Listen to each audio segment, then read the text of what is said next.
I'm Melissa Muir. Welcome back for another Tool Time Tuesday. This is project number 6 in the professional jewelry making series by Revere.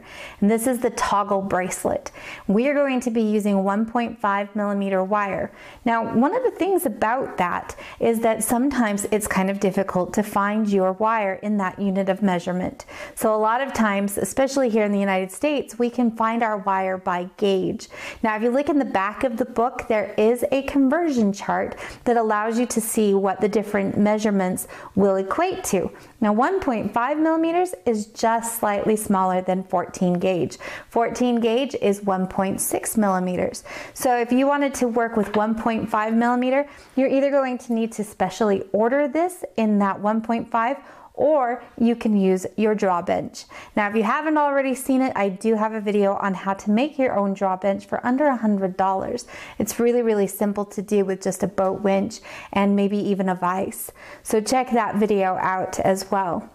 So I've already drawn my wire down, I'm ready to go, and let's jump right in and start making some jump rings and assembling this bracelet.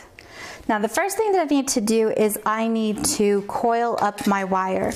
We are going to need approximately 47 links, 45-ish links, and you're going to just kind of figure that out as you go, because obviously you can change the length of this. So first thing I want to do is I'm going to use a 4mm mandrel. So that is what I have currently right here. I happen to use the Pepe Tools jump ring making system, and it's nice because it's got this coil, but if you don't have the coiler here like this, then you can always use like your drill or something else to create that. The main thing is that you want to have that 4mm mandrel there. I'm going to move these guys out of our way so you can see what I'm doing here. So what I want to do is I'm going to insert my wire just inside next to this mandrel here, and I'm going to give a nice little turn. And what I'm going to do is just gently turn this so each of these rings sit right next to each other. Now you'll see here I just kind of made it so that it's slopped over.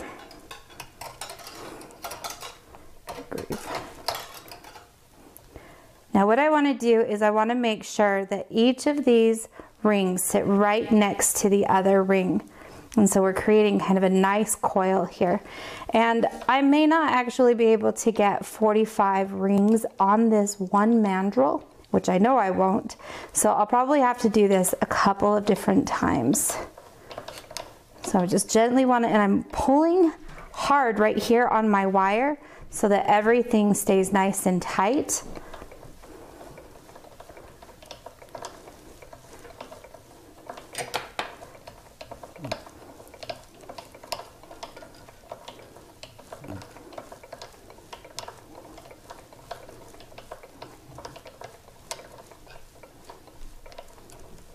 All right, and that's as far as I'm going to be able to go on this particular mandrel. So now I have my coil here, and what I've just done is just kind of cut off the end of that wire. And what we're going to do then is we will take our Sharpie here, because we need to cut these. And if you recall, when we did the curb and cable chain, we just used our Sharpie to create a line that goes all the way down, and this becomes our cutting guide.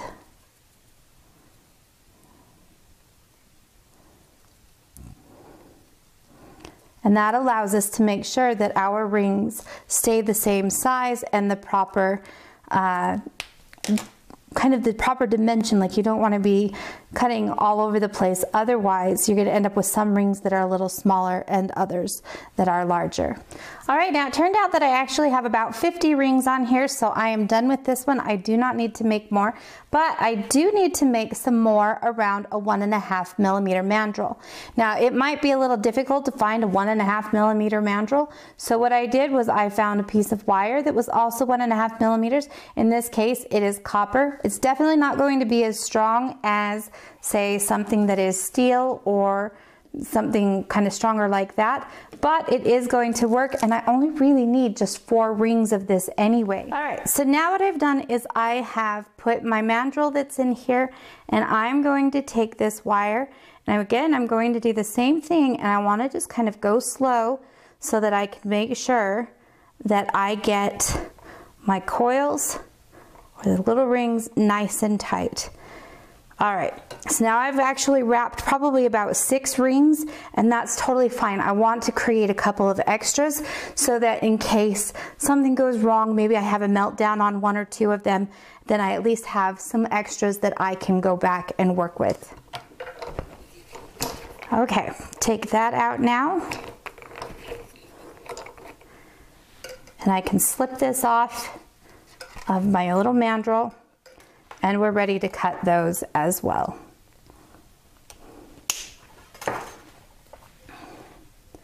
So now I have my larger jump rings for the chain itself, and then we've got our small jump rings, which are going to be used for our toggle.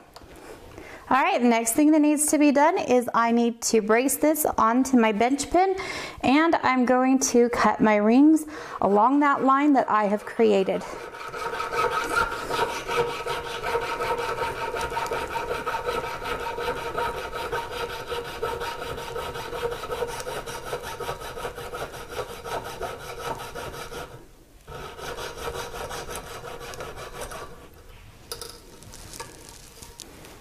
Once we have all of our rings cut, we want to close half of them, clean them up, and get them soldered. Then we will begin to assemble our chain. This is going to be really good practice for you, especially if you've had problems soldering before, because now you have like 40 opportunities to get it right. So what I want to do is I'm going to bring in my pliers. I've got a jump ring here in my chain nose pliers, and I want to bring that here and support it in my bench. And what I would like to do at this point is come in with my flat nose pliers, and I want to kind of go back and forth, but also bringing my pliers together so that I get a really nice seam on each of these rings. It's important that we get these rings closed nice and tight, because if we don't, the solder will have a hard time giving us a really good join there. So you want to take your time, make sure everything is closed. This one happens to be off just a little bit. I took them a little too far. So there we go, that's a little better. So when these sit here, you want to make sure that you can kind of barely see that seam, and that's what we're after. So we're going to take the time, get the rest of these closed, and we'll be ready to solder them.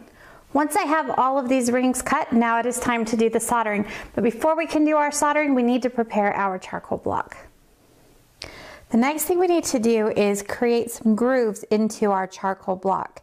So here I have a knife, and I found that on my particular bench knife, the back side where it's a little bit wider is actually the side that I want to use for this particular process. So first things first, I'm going to at least score my first line and kind of get that in there. Then I'm going to go through this a few times, each time pushing a little bit harder and a little deeper. What our goal is to have it where we can insert our ring into this so that it's protected. And I'm just going to dust this off really fast. But I also want it to the point where my ring will not come out if I dump it over. So that's kind of what we're after here. And I find that this takes a few passes to get it right where I need it. And this will be a little bit messy, so just be aware of that. So the next thing I'm going to do is to take one of my rings that I have closed, and to test this, I want to put it in here, and I want to be able to push down and so that I push it into the block, but I don't want to break the block, which is why we wanted to create those grooves. And you can see now, those are great. They don't come out if I turn the block over. So that tells me I'm at about the right tension for this. So what I'm going to do is line up a bunch of my rings, place them all into our block.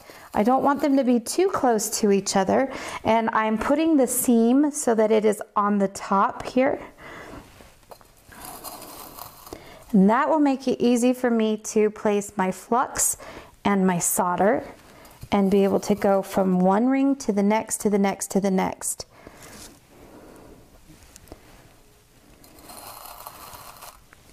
At this point, I have just a little bit more than half of my rings placed into the block. I'm pretty happy with how that's looking. So the next thing we need to do is add just a little bit of flux to each one of these, and then we are going to put our solder on there. What I want to do is I want to create some small solder pallions. So this is my hard solder, and I know that it's my hard solder because it's black. In my studio, if I see a black little piece of metal, I know that this is a piece of hard solder. But what I'm going to do is I want little pieces. I don't want any big snips of this. So what I'm going to do is just come in and I'm going to do kind of like we used to do when we were kids and make a little grass skirt kind of thing. Because I want my little pallions to be about 1/2 millimeter by 1/2 millimeter. And so take this, straighten it out with my pliers here. So I've created kind of that little grass skirt kind of feel. And then I'm going to turn this over, hold on to it with my fingers. And we'll just kind of clip across those.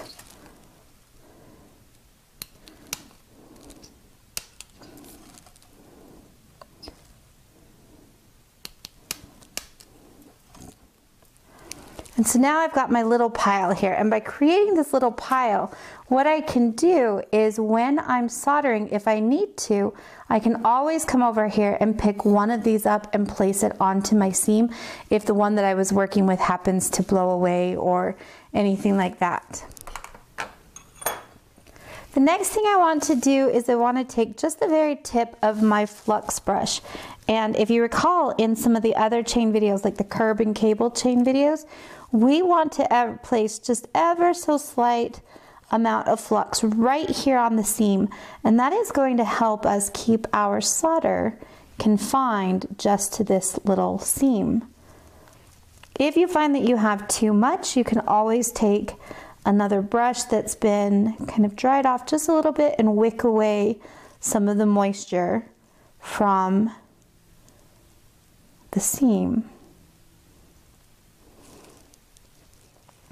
Once you have that done, you want to just take that same flux brush, pick up your piece of solder and just place it right there on the seam so that it touches both sides of the seam, because we want it to flow onto both pieces or both directions and really close things up nice and tight.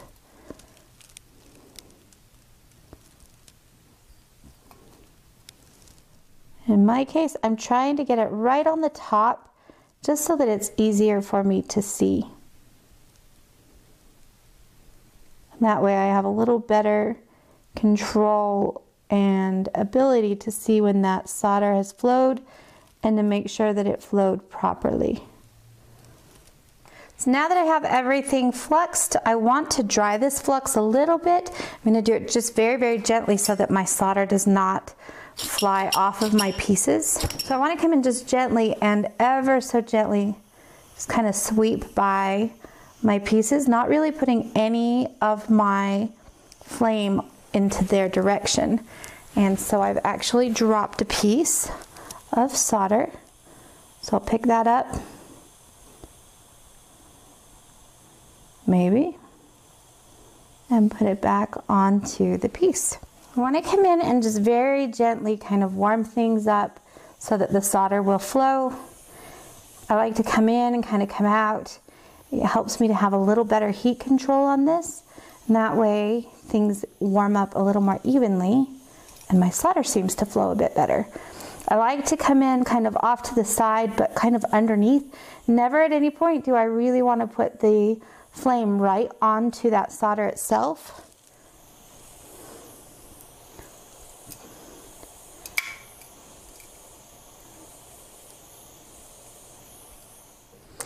Once these rings have come out, you want to spend a little bit of time going through them and making certain that you don't have a lot of solder everywhere. If you do, just take a second, hit it with a file. It won't take much at all to get that seam looking the way you want it to. So just take, like I said, a little bit of time, go through each one of the rings, make sure they look how you want them to look. And then you can begin to assemble and solder the next phase of this. Once we've taken everything out of the pickle as far as those rings that have been done, you've taken some time, soldered or cleaned off all the solder with your file, then what we need to do is open up these rings so that we can then connect a couple of other rings. So to do that, I'm just going to support this again here in my bench pin, open that up slightly. It doesn't need to be too much, but enough that we can then slip in 2 of our soldered rings.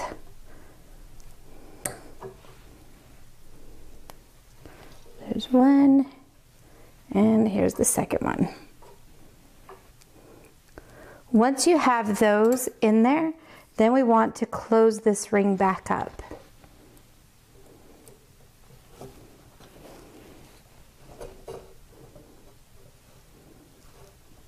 And again, you want to take the time, make sure that you get that seam completely closed.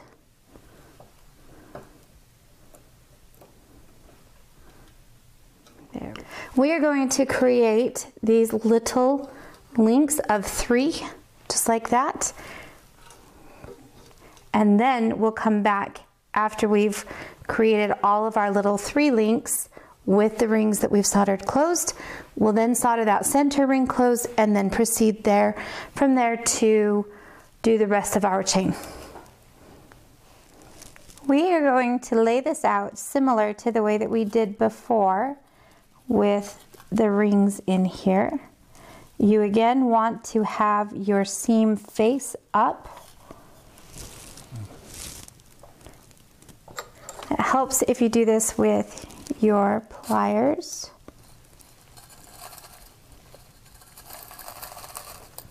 Just want to push that down into the block.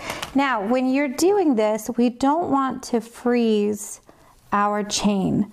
So one of the things that you want to do is to make sure you take that solder seam from the surrounding rings and move them out.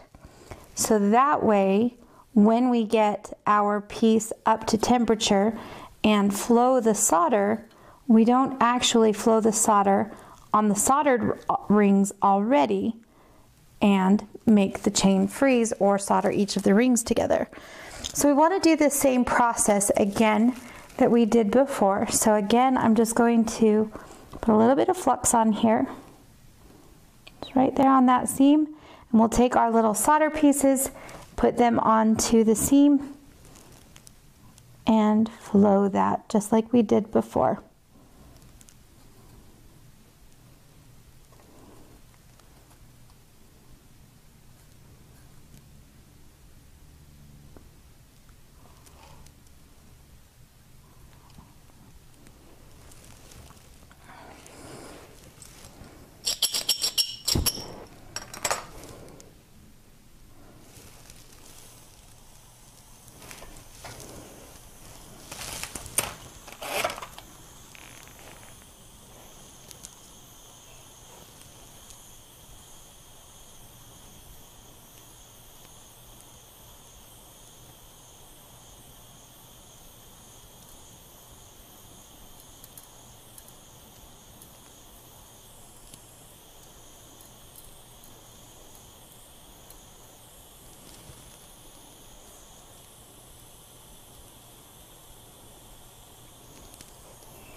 We're going to do this for the rest of the chain. So at this point, I will take these, put them into the pickle, and then we will come back and finish off our chain.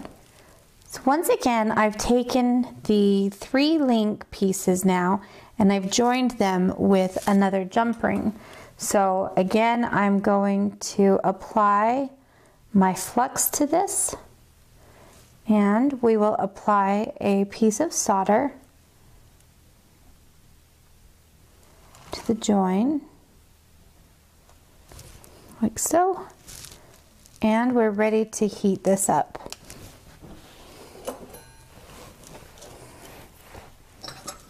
And this time I actually have this held in a third hand, and again I have tried my best to ensure that the rest of the seam of these other rings have been pulled away to the side. And this one I'm going to just gently come up from underneath. And again, I'm trying to avoid those little solder chips. Get them back up in here to position. There we go. And I just want to heat things gently. So I like to kind of come in and come out. Each time just kind of kissing that metal a little bit to warm it up. Just enough to get that solder to flow into the seam. And there we have it. Now I'm going to continue to, I will dunk this, quench this, and then I will continue to assemble each of the little chain pieces. And once again after that, then I will go back in and pickle this, and then come back and file each of the seams, clean everything up, and make sure we like what we're seeing. When I'm trying to solder the rest of the chain together, like I said, I just build upon the different links that we have here. So, and we just follow that same process where we're going to flux that seam where we want the solder to flow. We place our little piece of solder on to the seam, and we're just going to gently kind of kiss that metal with our torch, and we just continue this until we've got our bracelet to the size that we want it. Notice that I come in from underneath, and again, I don't want to get my piece too hot, so I just kind of watch what's happening with the metal. I'm going to kind of kiss and go with that heat. And there is our solder flowing. Now, one of the things that you want to keep in mind here is that your third hand will act as a heat sink, and that may interfere with how your solder flows here. So just keep that in mind if you decide to use the third hand method when assembling the rest of your chain. Once we've started to get the chain going, or once you have the chain complete, then we can start to work on the toggle or the clasp. So what I've done is I've taken some of my small rings, I've taken 4 of them and closed them all. And the next thing I'm going to do is file a flat spot. Now this is where your bench pin and pliers definitely come in handy, because you can take that seam and put it right up against the top of this, and then just use your file to go right across. And we want to create a flat spot. And what we're going to do is basically create 2 figure 8s. And I'm doing this right on the seam. And that way when I solder it, it will solder the seam as well as the ring, or the 2 rings together. So you kind of get a 2 for 1.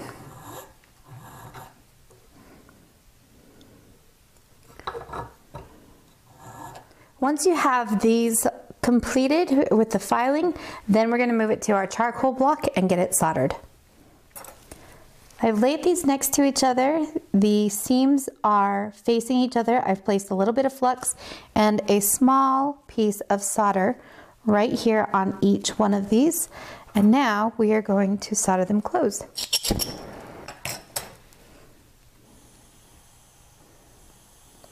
Again, it's not going to take a whole lot of heat because they are pretty small. So I want to just kind of work my way around the 2 rings. I do not want to touch the solder. If I just heat up the rings, that solder is going to flow right where it needs to be anyway.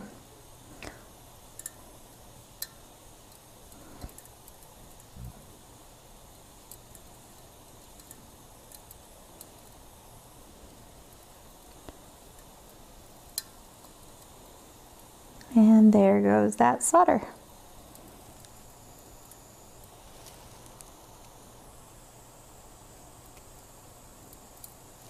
All right, pretty happy with him. If you want, you can always flip it over and just make sure that your seam looks good and we look good there. So I'm going to come over and work on the next piece.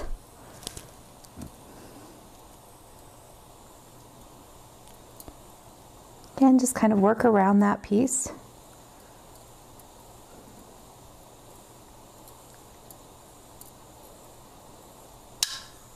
And that capillary action works wonderfully. And again, it is now soldered. Like the rest of the bracelet, I'm going to quench this and pickle it. We'll be ready for the next step. When you've got these figure eights completed, then you're going to want to take some time. And again, just kind of clean these up to your desired finish. Take off any bumps that might have occurred, any solder kind of things, so that they look nice. And then we are going to create, in the first part, our toggle bar.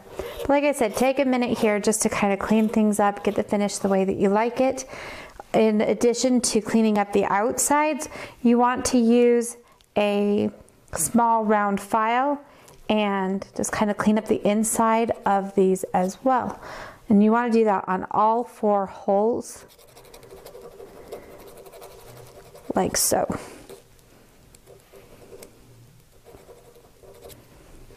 Now, in addition to just cleaning it up, we also have a 15mm piece here that is going to become the toggle bar, and we need to insert that into one of these little rings.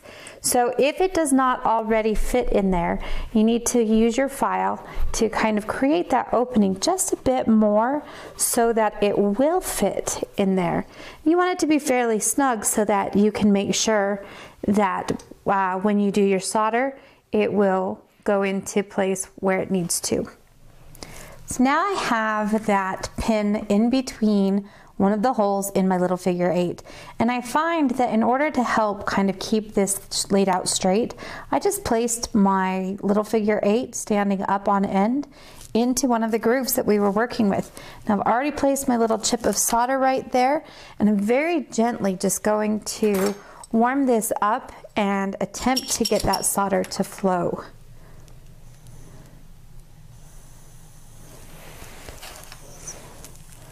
So I just want to kind of dance around my piece, get it warmed up this way, rather than actually putting some heat onto the piece, because it is a smaller piece and we want to be very, very cautious about getting any kind of reticulation or melting or slumping, anything like that. So I actually can see here that I'm about to the point where my solder will flow. I'm just watching kind of the changes of that flux. And there our solder has flowed. And I just want to double check there. Everything still looks really good here. And I think we're good. Here, remember, we created a couple of extra little balls here at the beginning. So what I'm going to do now is just take my torch, and we are going to heat these up until they turn into a nice little ball.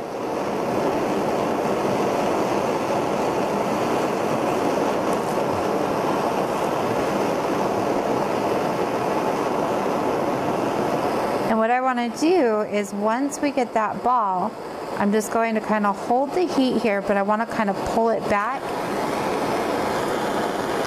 So I'm going to hold that heat kind of here, but I'm going to hold it back. And what that allows us to do is to get a silver ball that is not all pitted, and it helps it keep its shape. So we'll do the same thing here for this other one.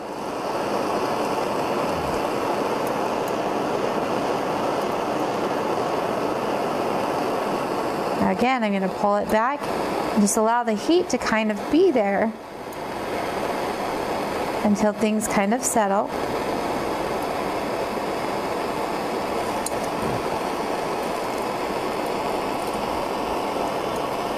And now we are left with 2 balls that are uniformly shaped. We want to let those cool down before we quench them. So you never want to quench red. Now the 2 balls are the same size and shape. We are going to file a flat edge, but there's already a flat bottom to this because we did this on a flat charcoal block. So both of them are flat. We will file the ends of those, pickle this, and we'll go to the next step. At this point, we have quite a bit of our bracelet done. We should have the chain completed at this point. The only two links that should be open are the two end links, and we will be using those shortly. I now have my 1 figure 8 that is ready, and that's going to hold our ring. And then we also need to still attach the little balls to the ends of our toggle bar here. And then finally, we also need to create the ring that the toggle bar is going to loop into. And then of course we need to put everything together and do our final polish, and we'll be done. So let's go from here. First thing I want to do is I now have the two balls that have been created. We need to sand these down just a little bit. So I'm going to pull in here some 220 grit sandpaper, and I'm just going to sand these down ever so slightly on the bottom, and that's just going to give me a nice flat area that will make it easier for me to solder onto the bars, the ends of those bars, or the bar. All right, and that's looking pretty good to me.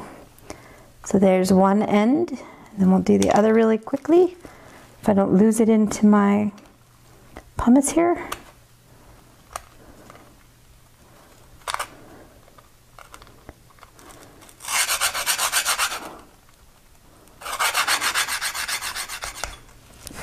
And that looks good as well.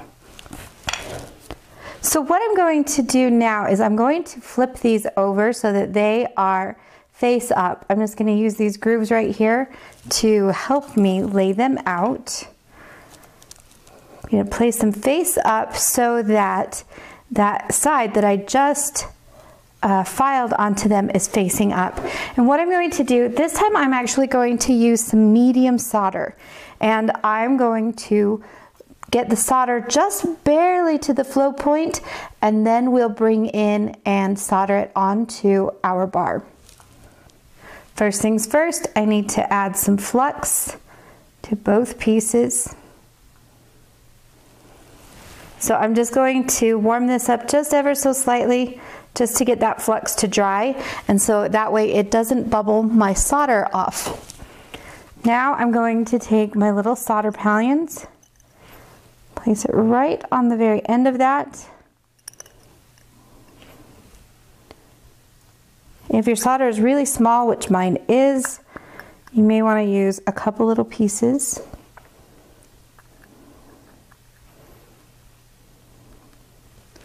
Now I've got my solder onto my pieces. What I want to do is I want to get that solder just barely to flow.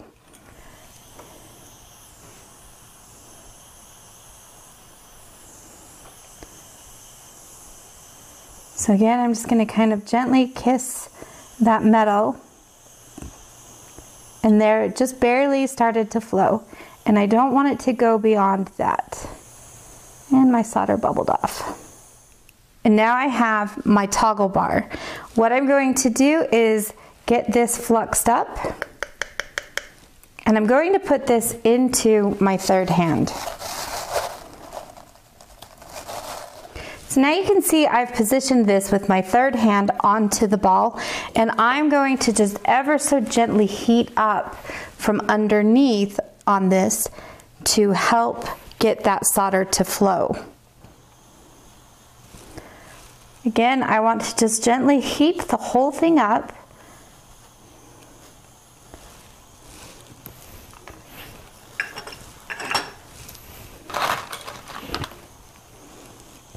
And because this is medium solder, it shouldn't affect our toggle bar at the top. And I'm about there with my solder temperature. I can see that because of the flux. And we should be getting ready to flow here in just a second.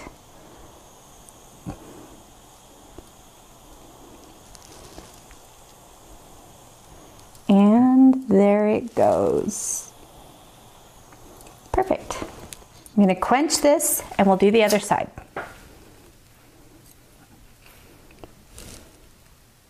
So So there's one side of our toggle bar. And now that everything's in position, we will solder again.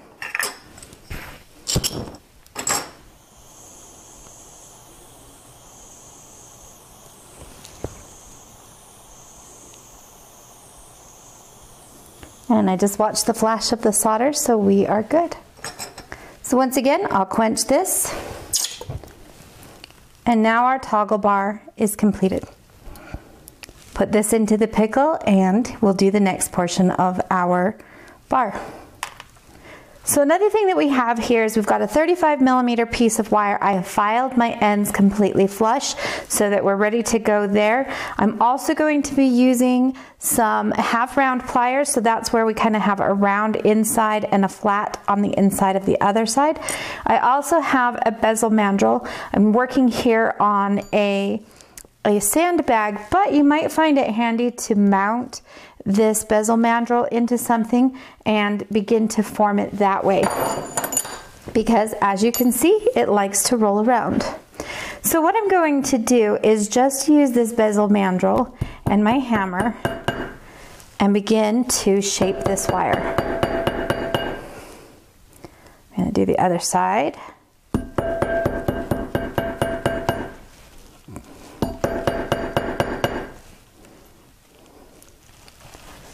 And you can also use your fingers to help get this around as well.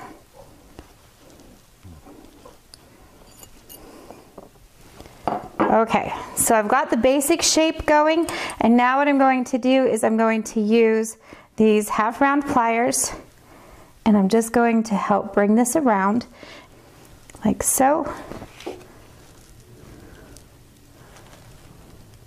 Because what I want to have happen is I want these two ends to meet up like so, and then of course I'm going to keep working this until these are nice and flush with each other. Once you have this completely flush, now we want to solder it.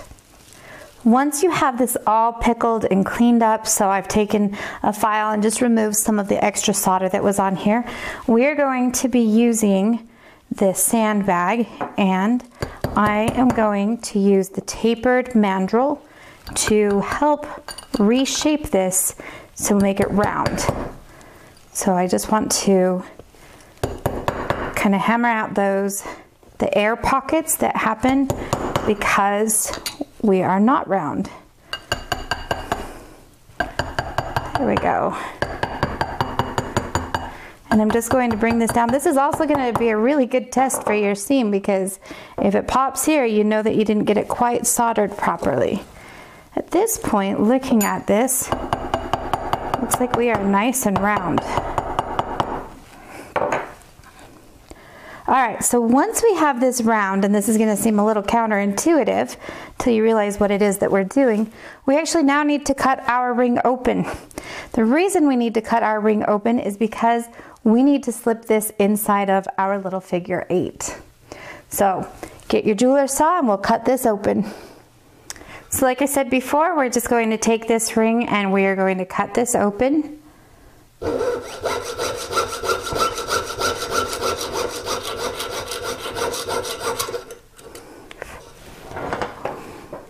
And now what we want to do is we're just going to twist it open just a little bit so that we can slip our little figure 8 ring into this. We'll close it, solder and pickle this, and we are ready to assemble the rest of our chain. Now that we have everything all together, it's time to do the final part where we just need to take these 2 open rings at the end and assemble the rest of our bracelet. So just as we have done before, we want to kind of brace our pliers in the bench pin. So I can get this here, get a hold of our ring in the right place. So I want to open up my ring. Once you have this open far enough, you want to just slip in one of your figure 8 pieces. All right, so now we've got this. I want to just take and close that ring again as tight as possible. And that end is now done. So again, I want to open the other side slip in that little figure 8.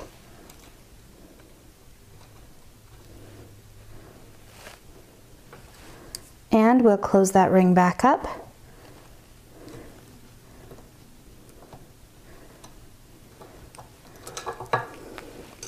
And our bracelet has now been assembled. For the final phase, we want to get just kind of a soft polish on this. You could throw this into a tumbler and get a nice high shine on that. You could also do it with a polishing machine.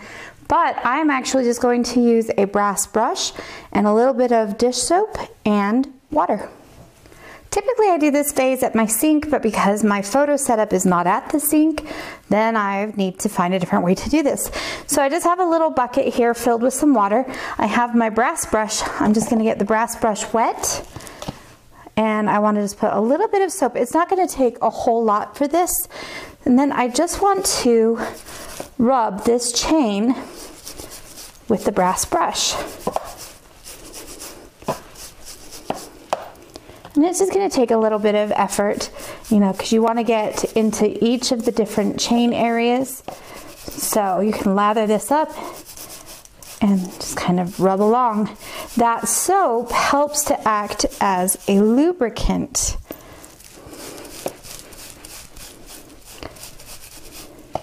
If you use a brass brush on your silver without the soap, sometimes the brass will come off and you'll start to see a little bit of a yellow tinge to it. I notice it mostly on copper. So that happens a lot on copper for me. And then it looks like my copper is brass plated. And it can happen on silver too. So having a little bit of that soap to act as a lubricant is a really good idea. You want to just take your time, go through the different links, make sure you get the different surfaces on it. And what it's going to do is just give us kind of, it's not really a matte finish, but it's definitely not a high polish. Gives us more of a satin look.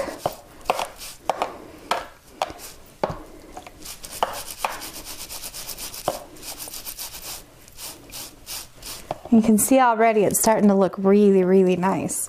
What's happening is it's burnishing down that fine silver layer that you were left with after doing all of those steps of soldering.